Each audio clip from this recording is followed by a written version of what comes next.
سمحتوا ثانية، احنا في دنيا فانية.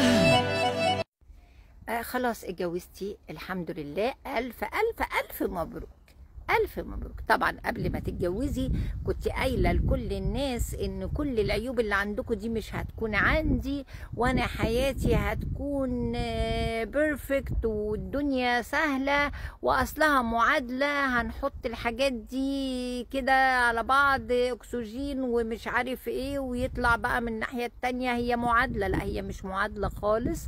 والهاي اكسبكتيشنز، ودي القاعدة الثالثة، إن ما يكونش عندك طموح عالي قوي في الجواز. ما تحسيش ان كل مشاكلك هتتحل بالجوازة.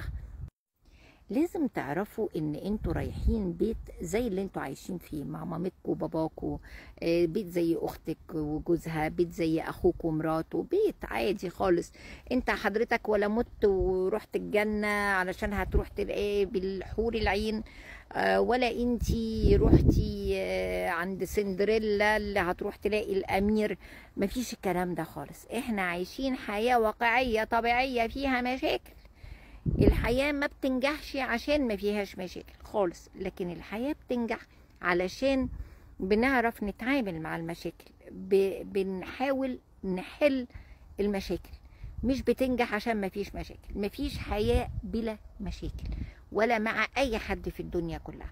فانك انت هتروحي ما تلاقيش مشكلة، لا، ما فيش الكلام ده خالص. الحياة فيها مشاكل، انت رايحة تظبطي المشاكل دي. فدي القاعدة الثالثة في الجواز، انك ما يبقاش عندك طموح وامال واحلام ان الحياة هتبقى ما فيهاش مشاكل وهنعيش في الجنة.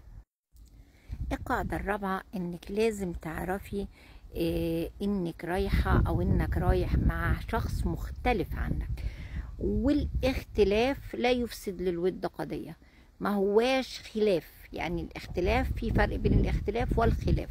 الخلاف هو المشكلة، اما الاختلاف انت عندك طباع هي عندها طباع، لازم تحترم طباعها وتحترم طباعك. بتحب الفاصوليا هي بتحب البامية، اوكي، مرة نعمل ليك فاصوليا وليها بامية، عادي جدا. انت بتحب التكييف مفتوح هي بتحب التكييف مقفول. انت بتحب تخرج هي بتحب تقعد في البيت. انت بتحب الناس كتيرة هي بتحب الهدوء. مفيش اي مشكلة خالص. نحترم رغبات بعض، نحترم رغبات بعض، نلتقي في الوسط، نلتقي في الوسط. نعمل شوية عشان خاطره نتنازل، وهو شوية عشان خاطرك يتنازل. مش هنعيش الحياة عشان شخص واحد في الاتنين، لا، لازم الاتنين يعيشوا، لازم الاتنين يتبسطوا. واكيد في نقطة نتلاقى فيها، وإلا ما كنتوش كملتوا مع بعض من الخطوبة لو انتوا completely different عن بعض. اكيد في نقاط احنا الاتنين، المهم احنا نبقى، انا عايزة اسعده، هو عايز يسعدني، فانا هتحمل اختلافه معايا وهو هيتحمل اختلافي معايا. والله لا انت النهارده عامله باميه طالما انت بتحبي الباميه، والله انا النهارده هخرج طالما انت بتحب الخروج، والله انا النهارده سيبيه نايم شويه في التكييف لو هو بيحب التكييف، بعد كده وطيه من وراه كده، ظبطي حالك. لازم انتي مع شخص مختلف عنك، وده سنة الحياة، هو ما هواش كوبي بيست منك.